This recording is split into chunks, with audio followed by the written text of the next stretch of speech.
Как вас видит загаданный человек? Давайте посмотрим. Это может быть мужчина, это может быть ваш партнер по бизнесу, это может быть ваш коллега, как он вас видит. На самом деле, как бы вы тот человек, который нас достаточно целеустремленный. И знаете, как бы ваш такой лозунг «Вижу цель, не вижу препятствий». Вы по шестерке мечей готовы всегда пойти в новое, если что-то изжило. Причем вы здесь руководствуетесь непосредственно логическим как бы мышлением, да.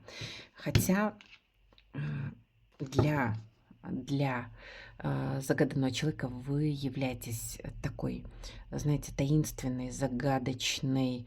Невозможно просчитать, ваши шаги. А, Если это ваш партнер по бизнесу, то он тоже не может просчитать ваши шаги, что вы предпримете в следующий момент. Точно так же и ваш партнер в любовной сфере. Подписывайтесь на канал, ставьте лайки, пишите комментарии.